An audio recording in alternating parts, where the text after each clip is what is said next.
This video has been brought to you by DataVinci Analytics Agency. Hi there, this is Anirudh from DataVinci Consulting, and today we'll be talking about measurement protocol in Google Analytics 4. Some of the topics that we'll be covering here are what is measurement protocol and why is it required. We'll talk about some real life use cases for using measurement protocol and advantages and limitations at its current state. Then we'll go a bit technical into learning how to frame a measurement protocol hit, how to sessionize a measurement protocol hit, and some best practice recommendations for getting the most out of your measurement protocol implementation. What are some of the challenges that exist in the current GA4 tracking scenario that measurement protocol helps solve? So a lot of businesses want to track offline conversions in GA4, or they want to send events directly from their server. Some businesses also have subscription related conversions and they want to track that in GA4 and also tie that back to the original source it came from initially, right? How does this video help you then? If you are learning how to implement measurement protocol, then we'll learn how to frame your own measurement protocol hit by giving you a step-by-step guide on the best practices. We'll learn about the real-life use cases of using measurement protocol. We'll talk about its advantages and limitations, and we'll tackle the reporting side of things as well. Moving on, we'll be covering these three topics initially. So we'll learn what a measurement protocol hit means, why is it required, by looking at some of the real-life use cases. So understanding measurement protocol. Now, measurement protocol is just a way of sending events to Google Analytics, but here the caveat is that it happens server to server using HTTP requests. Now, this server can be anywhere. As long as it is connected to the internet, you can send a measurement protocol hit. For example, you can send a measurement protocol hit from your computer, from your tablet, from your smart fridge or a smart TV as well. Now, GA4 will kind of need to understand, right, that this hit actually means a measurement protocol and that it needs to process that event and make it available in the form of reports. So how do we do that? We do that by adhering to Google Analytics specifications. So the HTTP request needs to be formatted in a way that GA4 understands it. Now, talking about measurement protocol as a standalone tracking implementation, it is actually not recommended to use measurement protocol as a standalone implementation. It kind of needs to be used in conjunction with the browser or your tag manager, your Firebase setup that you've already done.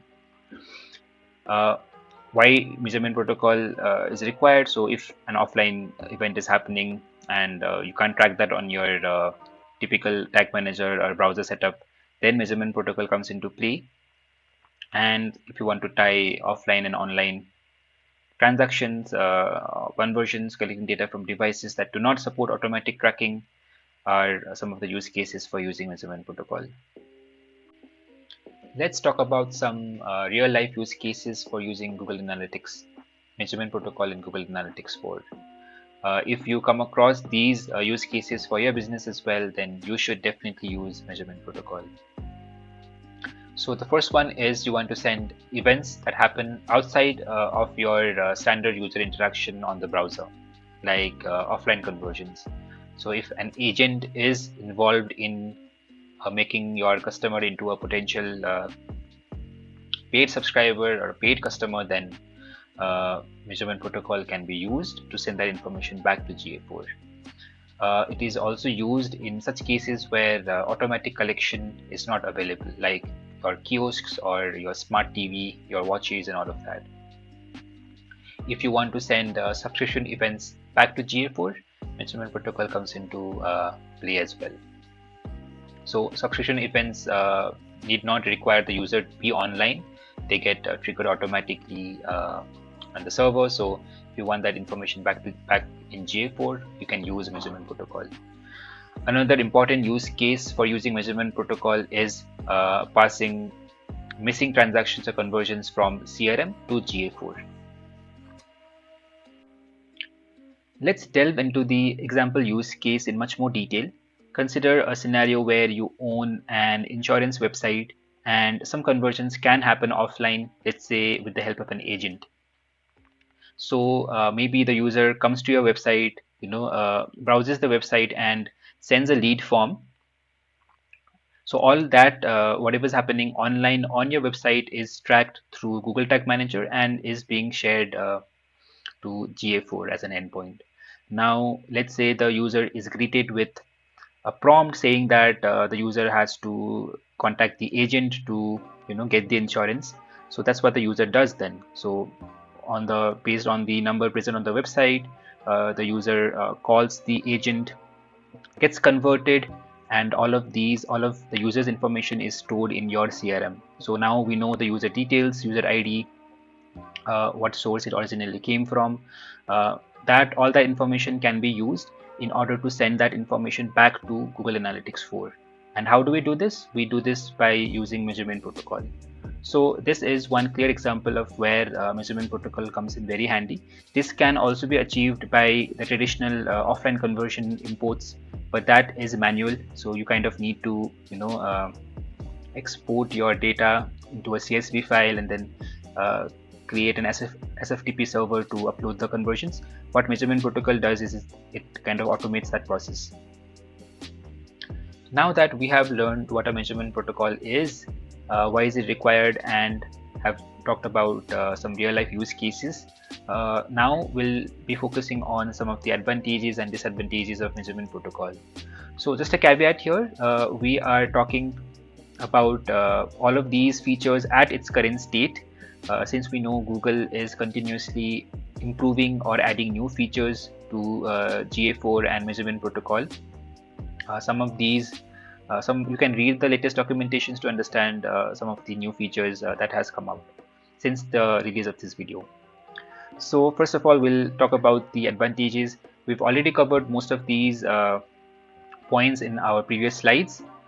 Since we know that measurement protocol comes in very handy while sending offline conversions back to GA4, sending events from devices where automatic collection is not available, like kiosks, smartwatches, your smart TVs, sending CRM data to GA4 by passing missing transactions and conversions, right? And what the main advantage of using measurement protocol is that you get offline data in GA4, and also that you can make your GA4 data very precise by adding all the missing transactions and conversions. But it's not all roses and sunshine, because there are limitations to measurement protocol.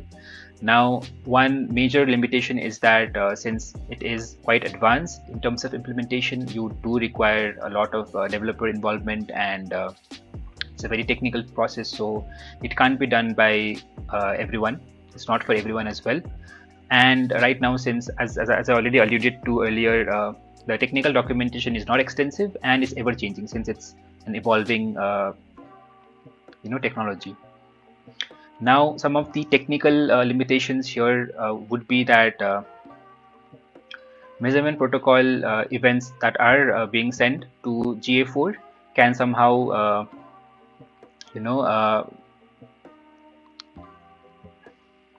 misrepresent your reports by clubbing some of the data into not set categories. And if you are sending the measurement protocol event after a 72-hour delay, then you'll need custom methods to kind of sessionize your events, since 72 hours is considered to be an inactive session after you send it after 72 hours. There is a lack of geographic information using measurement protocol, and also device information. All of these can be kind of sidestepped by using a completely custom implementation by passing dimensions and metrics in order to complement the data. But by default, geographical and device information are not possible using measurement protocol. And in order to sessionize the data, you kind of need to send it within the 72-hour window. If you send it Beyond that, then chances are that your conversions might not be sessionized. There is again a side you can sidestep that issue by sending the campaign information uh, custom. You can add custom dimensions and metrics to your measurement protocol head in sending the events to GA4. So we have covered advantages and limitations, and now you are pretty much there in terms of knowing what measurement protocol is, and if you even want to if you would want to implement it for your website or not.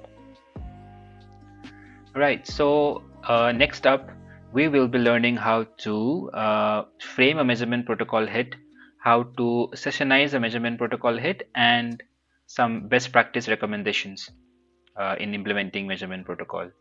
How to frame, so this section is going to be a bit technical, and I will show you by sharing my analytics screen as well in order to retrieve some of the parameters that we'll be requiring in creating or framing a measurement protocol hit.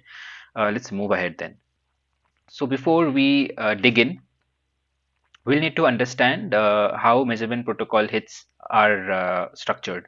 So as you can see here, the first one is the transport, that is where and how you send the data, and the second one is a payload.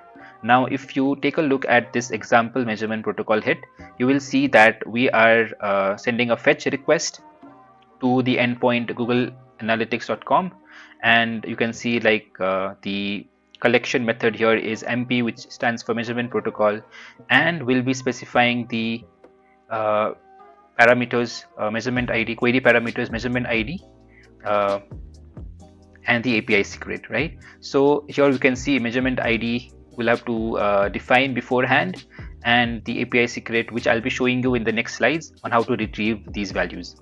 And the payload will consist of all the uh, event parameters. So we'll be sending, let's say, the event name. So in this case, we are sending an event name called login, and then parameters. Here we are sending a method for which the value is Google, right?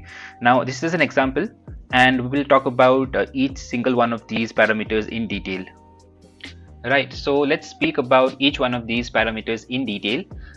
First of all, we'll be talking about the API secret. So as I already mentioned, it's the measurement protocol API secret, and it is unique for each GA4 data stream and each API protocol secret that you create within GA4. So this is generated through the Google Analytics UI, and I'll show you right now how you can generate that for yourself as well. So once you are logged into your GA4 property, you will see something like this. If you go to admin, then you need to click on data streams, then you will come to this particular screen here. Now depending on how many data streams you have configured, you will see here multiple streams as well, or if you have just configured one data stream for the web, you will only be seeing one. In my case, I am also sending data from my app, so I also have like an Android data stream created here. But right now I'm only concerned with my website, so I will click on my website data stream. If you scroll down, you will see something called measurement protocol API secrets. Just click on this one here, and you will see a screen like this. I have already created my measurement protocol secret, but you can click on create here and maybe give a name and create one. As soon as you create one, you will see a secret value here, which you can just copy by clicking on this button. This is highly confidential, so it is not to be shared to everyone, because then once they get hold of this secret value, they will be able to send data to your measurement to your GA4 data stream, which obviously can lead to invalid data being ingested in your GA4 property. So this is as simple as going to your GA4 and creating your own measurement protocol secret API. The second parameter here is the measurement ID, which is fairly simple. You'll need to go to admin, go to data stream like we've just gone in the previous example, choose the data stream and then the measurement ID. So we can again create go to the same GA4 property. So I'm only concerned with the website, so I'll click on the website data stream, and here you can see the measurement ID.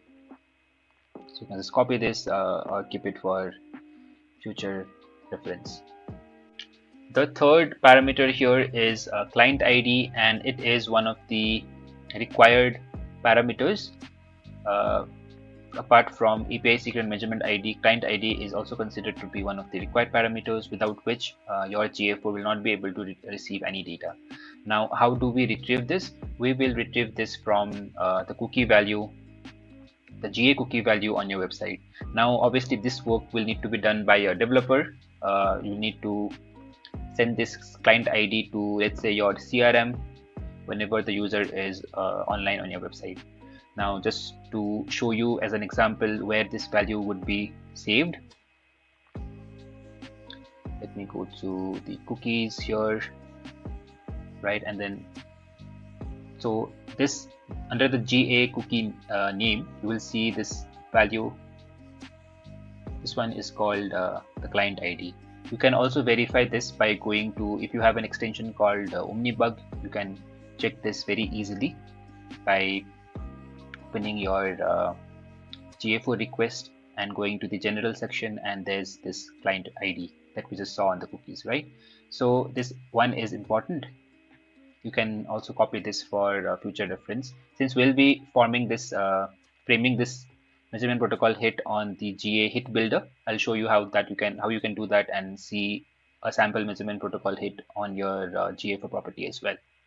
So, right. So the other important parameters here are events themselves. So you can send an array of event items, up to 25 events per request, and then if you want to differentiate between these events, the one parameter you'll be needing to send is the event name as well.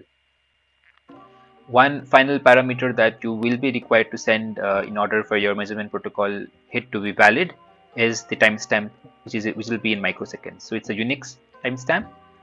It needs to be associated with the time at which the event is supposed to be associated with, right?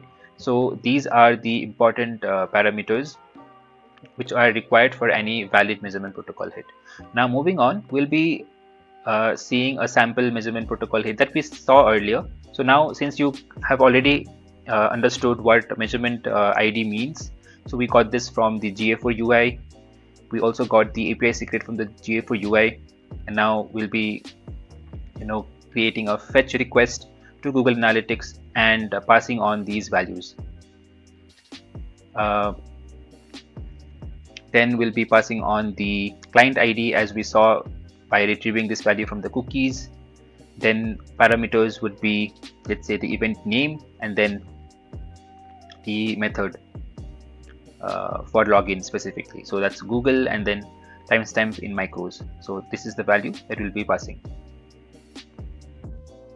Okay, now that we have learned how a measurement protocol sample hit looks like, we will talk about how we can sessionize or improve the measurement protocol hit such that we can tie that hit back to its original source. So in terms of sessionizing the measurement protocol hit, there are three key parameters that need to be sent along with your event parameters and the rest of the parameters that we've discussed before, like the measurement ID and the API secret. So what are these? First of all, the first important parameter in order to sessionize your measurement protocol hit is the client ID, and we've already seen where we can retrieve this particular value from the cookie. The second one is called the session ID. So this is the ID that identifies the session that's happening on the browser, and then finally the event timestamp in micros. Now this timestamp in micros needs to be within the 72-hour range of the session that is happening on the browser. So what I mean by that is that once the user is on the browser and then you are storing all their information like the source, the client ID, the session ID, and the rest of the user information on your CRM. Now you are sending that event to GA4 using measurement protocol hit, it needs to be sent before 72 hours so that the session does not get timed out. And if you are sending this event after 72 hours, then there are chances that the measurement protocol hit will not be tied back to the original source. Now I'll show you how you can retrieve the session ID and also create a sample measurement protocol hit by going to a website called GA Hit Builder. So this is my dummy website, and let me just refresh the browser to generate new network requests to GA4. So as you can see, we have a page view hit to coming into GA4. Now if you go into so I'll show you from the start. Click on inspect, and if you go to the network tab, if you go to the application tab and go to cookies, you will see the G_GA cookie. So this is where we got the client ID from, and if you click on the _GA and your measurement ID, the other cookie that you can see here, the first part of this particular string after the GS1.1.1, this is the session ID that needs to be retrieved. So this value can be retrieved from this particular cookie and then stored in your CRM whenever a lead is generated on the website. So we'll take a note of this. Now let's go back to the, so as I was saying, we'll create a sample hit using GA Hit Builder. We can just type GA Hit Builder on Google, go to the first link here, and it is checking if I'm logged in. So we'll wait for it to log in. Okay, so we'll have to toggle this to GA4 since we are no longer working with Universal Analytics and it has been discontinued. Need to toggle to GA4. And since your usage, it says that the client can be either GTAC.js or Firebase. Since we are working on the website, so we'll keep this to GTAC.js. Now the parameters one by one, right? So initially we discussed API secret. How you can fetch that is by going to the data stream in question, measurement API protocol secrets, and let me just copy the test one that I created earlier on the video. So I'll replace this by that. I'll go to the data stream and copy the measurement ID as well. So it is that, and now client ID. Now client ID, as I mentioned, can be retrieved from either here or through Omnibug. So if you have an Omnibug extension, you can retrieve that very easily. So I'll just copy it from here.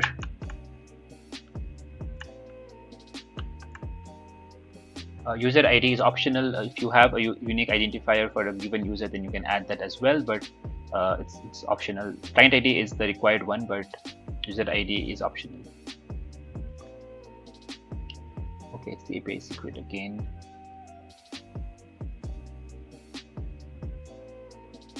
You can select from different event categories. So for me, I'll just choose the custom one, and maybe I'll name it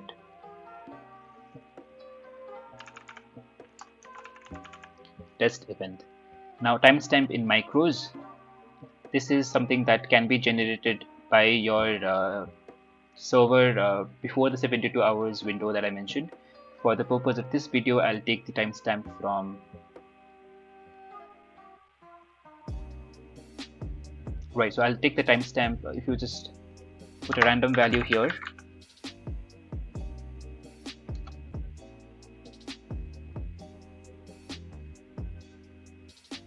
yeah, so you can click on this button to set to now. So that means that this timestamp is within the 72 hours of this page view happening on the browser. Now you can add parameters as well. So I'll maybe add parameter called method and put it as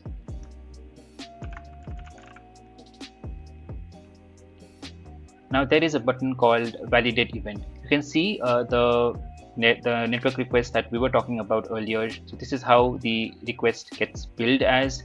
So this is the payload and this is the request info. This is the transport information. So this is how we'll be sending the hit to GA4, right? And this is the payload, which has client ID, timestamp in micros. We have event payload as well, the name and the parameters. So once you have added in all of these information here, you can click on validate event. Once you get this confirmation that the event is valid, you can now click on send to GA. Right, so the event has been sent. Now, if you want to see this event coming in your real-time reports, you can go to reports and go to real-time. See, on this particular table, we can already see the event has come in called test event. And we have the method, which value should be Google. So this is how you send a sample measurement protocol hit to GA4. Right, so we saw how we can sessionize a measurement protocol hit by sending some of these important parameters like a session ID, which you can retrieve from the GA underscores your measurement ID cookie from your browser application, and then also keeping your timestamp in micros within the 72-hour window, and finally the client ID, which is a required parameter for all measurement protocol hits. This also can be retrieved from the cookie, as we saw earlier. Now we'll talk about some of the best practice information that you can keep in mind before you implement measurement protocol for your website. As we saw, right, so the session ID and client ID need to be taken from the GA cookie at the time where that particular user is having an active session on the browser. So whenever a user fills a form or submits a lead on the website, these information need to be sent to your CRM.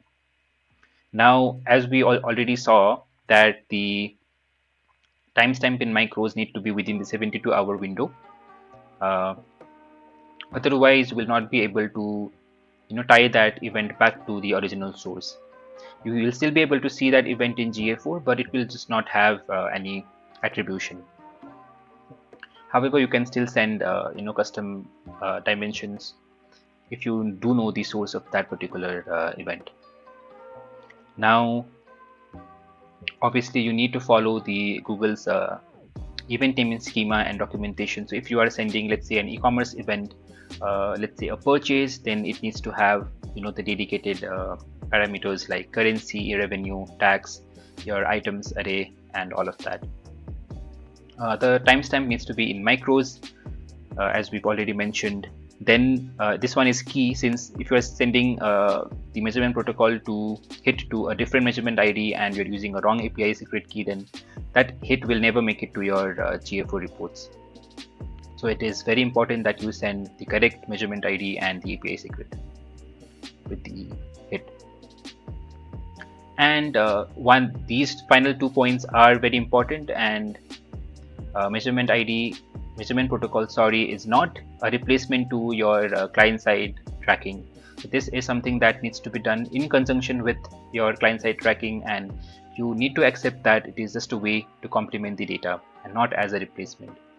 The final thing is that some of the reports that we've already discussed before, like your demographics, your device information, those will not be available at the time of recording this video, since that is not supported by the measurement protocol hit. So you kind of need to accept that there is going to be some reports that are not available from a measurement protocol hit, and this is just a way to complement the data and not as a replacement. Okay, so moving on to the final section of the video, we'll be going through a typical process of how measurement protocol hit needs to be sent. So we'll mimic like a user coming in from, let's say, a Google ad click, and then subsequently what needs to be done such that the measurement protocol hit in question can be tied back to the original source.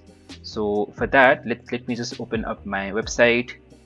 I've already cleared the cookies, so this is I'm enacting that I'm coming to the website for the first time, and as you can see on the URL, I've appended UTM source and UTM medium.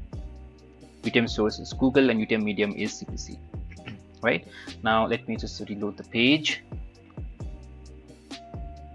This means that a new session has been initiated. I am a new user on this website, and I came from a Google ad click. Now let me go to Omnibus extension and retrieve the client ID in question. Then copy this. I'm on the event builder again. I've toggled to the GA4 tool, and I've kept it on G tag as well. So the API secret will remain the same. The measurement ID is still the same. The client ID has changed since I'm a new user. User ID is again optional. API secret, measurement ID, and client ID are here. Let me name this. So I've named the event test event attribution, and I am setting the timestamp to now. So I'm sending the same parameters called parameter for this event, this method, and the value is Google. Let me validate the event.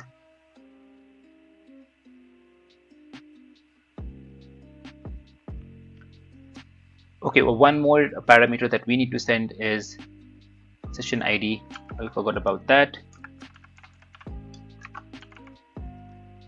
Which value needs to be, let me just copy from here.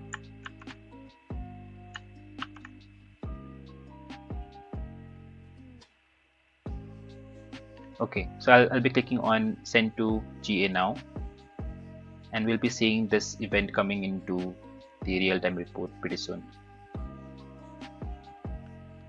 So just waiting for it to show up here.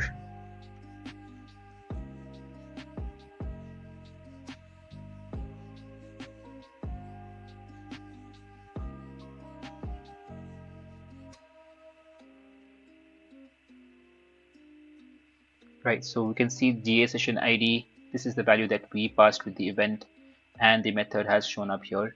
Now what I'll be doing is I'll be waiting for this event to show up in the explore reports, and I'll be showing how this looks like once the data has been processed by GA4. Hi, so I am back after 24 hours. The hit that we sent using the measurement protocol event hit builder has been processed by my GA4 property, and as you can see, I've created a very small explore report showcasing the session source medium of that particular event. The event name, as we know, was test event attribution, and the session source medium that we used by using the UTM parameters was Google CPC, right? And as you can see here, the session source medium is Google/CPC. As we earlier discussed that there are some limitations to using measurement protocol when it comes to reporting. So there are some aspects of the reports that are not possible by using a measurement protocol, which are around your demographics and your device information. So I've added country and browser as the dimensions here. Let's see what happens when we add country.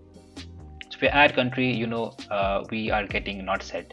So since it's a measurement protocol hit and not your direct tracking through web client, browser, site tracking, you'll see that the country information did not get passed. Similarly, if I try to add browser, it will still show up as not set. So as we mentioned, there are certain limitations when it comes to reporting using measurement protocol as well. With that, we've come to the conclusion of the video, and as we've learned so far in this video, that measurement protocol is a powerful tool that lets you extend the capabilities of tracking beyond your traditional browser side tracking. So it lets you integrate your offline conversions, your subscription related events, and also send information from devices that typically do not have client-side tracking enabled, like smartwatches and smart TVs. However, it is all not sunshines and rainbows, as we've learned that measurement protocol also comes with its limitations, mostly around reporting, wherein geolocation and device information are still not available along with the measurement protocol hits that we'll be sending. There are also limitations around tying the conversions back to the original source it came from. So there is a 72-hour window within which you'll be needing to send the conversion back to GA4 in order for it to be reported correctly to its original source. With that being said, I hope that you found this video very helpful and you follow the best practice implementation standards that have been provided by Google in implementing measurement protocol for your business. I hope you like the video as well and hope to see you around in this channel. Thanks.